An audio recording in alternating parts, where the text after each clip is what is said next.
Сәлеметсіңдер ме балалар? Бізде қазір математика сабағы. Ортақ тақырып сәулет. Бөлімше тіктөртбұрыш пен шаршының ауданын табу.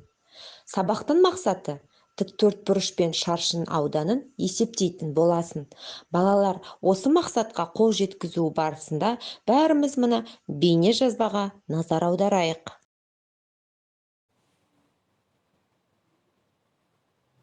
Кез келген нысанның беткі қабатын әртүрлі өлшемдермен өлшеуге болады.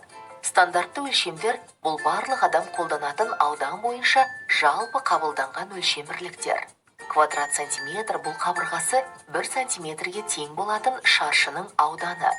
Қабырғасы 1 сантиметрге тең шаршының ауданын табу үшін 1 сантиметрді 1 сантиметрге көбейту керек. Квадрат миллиметр бұл қабырғасы 1 миллиметр шаршының ауданы. Қабырғасы 1 миллиметр болатын шаршының ауданын табу үшін 1 миллиметрді 1 миллиметрге көбейту керек. Квадрат дециметр қабырғасы 1 дециметр болатын шаршының ауданы. Қабырғасы 1 дециметрге тең шаршының ауданын табу үшін 1 дециметрді 1 дециметрге көбейту керек.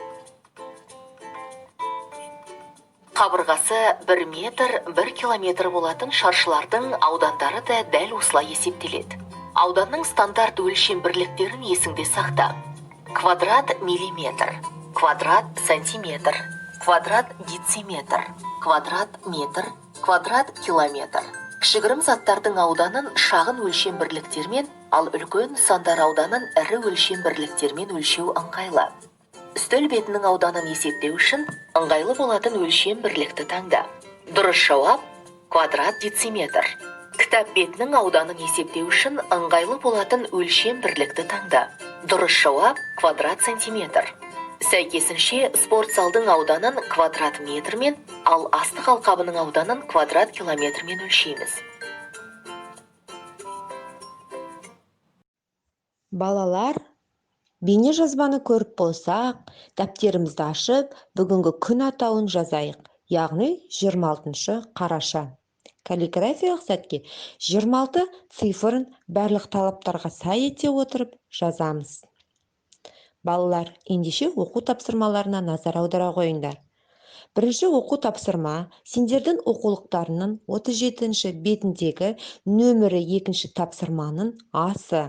Бұл тапсырма мынандай дескриптор арқылы іске асады.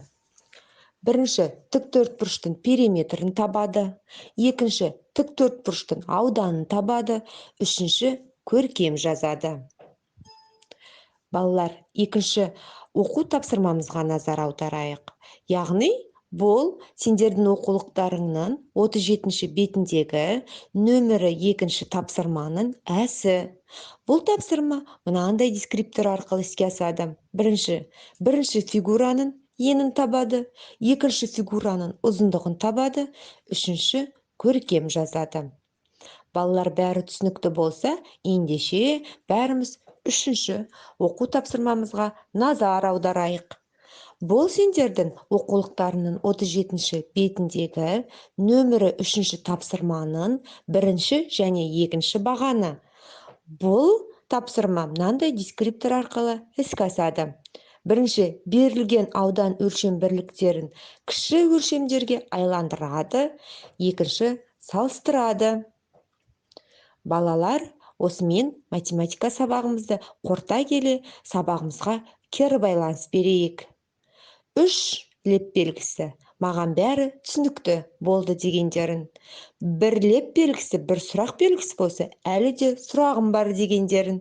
Тек сұрақ белгісі ғана болса, әлі де көмекті қажет етем дегендерін. Балалар, осымен математика сабағы аяқталды. Келесі сабаққа дайындала қойыңдар.